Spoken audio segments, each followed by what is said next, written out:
ဘဝတစ်ခုလုံးကိုတစ်ချိန်နဲ့ပြောင်းလဲနိုင်မဲ့အခွင့်အရေးတစ်ခုရလိုက်တငယ်ချင်းတို့ဆိုရင်ရောလက်လွတ်ခံနိုင်မှာမလားအားလုံးစောင့်မျှော်နေကြတဲ့မင်းသမီးချောလေးနှစ်ယောက်ရဲ့ပျော်ချက်ဝိုင်းဆိုတဲ့ဒီရုပ်ရှင်ကားလေးကထွက်ရှိလို့လာပါပြီဒီရုပ်ရှင်ကားလေးကကျွန်တော်တို့မျှော်လင့်ထားလို့တကယ်ရောကောင်းရဲ့လားကြည့်ပြီးတဲ့တငယ်ချင်းတွေကရောဘယ်လိုထင်လဲဒီကားလေးကို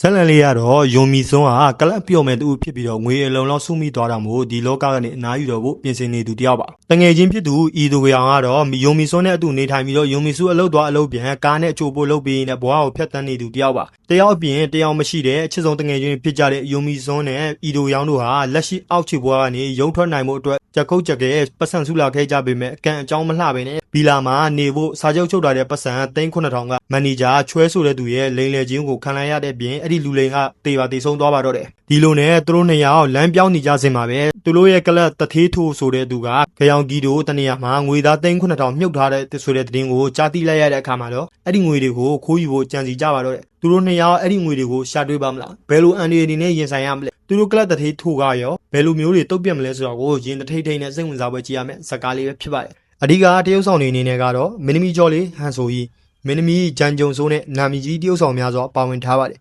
ဇာကားလေးကိုဇန်နဝါရီ21ရက်နေ့ကထုတ်လင်းပြသခဲ့ပြီးတော့ rating အနေနဲ့ကတော့ IMDb 6.3 ပဲရရှိထားတယ်။ rating တော်တော်လေးကိုမှနည်းတဲ့ရုပ်ရှင်ကားလေးကဖြစ်ပါတယ်။ဇက်ကားလေးကိုကျွန်တော်ကြည့်ပြီးတော့ပြောပြရရင်တော့ဇက်ကားလေးကလူအချက်တွေအများများတဲ့ရုပ်ရှင်ကားတကားလို့ပြောလို့ရတယ်။ကားလေးရဲ့ပေးချင်တဲ့ message ကအခွင့်အရေးဆိုတာအမြဲကောင်းတာမဟုတ်ဘူး။လောဘကြောင့်ရွေးချယ်လိုက်တဲ့ဆုံးဖြတ်ချက်တစ်ခုကဘဝတစ်ခုလုံးကိုဘယ်လိုဖျက်ဆီးနိုင်လဲဆိုတော့ပြပြတသားပြရတဲ့ရုပ်ရှင်ပေါ့။ဒီဇက်လန်လေးထဲမှာတော့ဟန်ဆိုကြီးနဲ့ဂျန်ဂျုံဆိုတို့ကတော်တော်လေးမှကမစီမိပြီးတော့ share မိုက်ပြီးမှဇက်လန်ကြည့်ရတာတမျိုးကြီးဖြစ်နေတယ်။တစ်ခုခုလိုနေလို့ပဲဘာလို့လိုနေမှန်းကိုမသိတာ။ဇက်လန်ကိုဗျာကြကြံလေးနဲ့ဇက်လန်ဇက်အိမ်မိုက်မယ်ထင်လာတာဗျာ။ယူရှိရှိဖြစ်နေတဲ့ဇက်ကနေရာမှာတစ်ခုမိုက်သွားတာလားမင်းသမီးနှစ်ယောက်ရဲ့အမေနီယာတရုတ်ဆောင်နဲ့ကင်ရှင်ရောကတော့တရုတ်ဆောင်တော်တော်လေးကိုကောင်းတယ်လို့ပြောလိုက်။နောက်တစ်ခုကျွန်တော်ပြောချင်တာဘီလိန်တွေက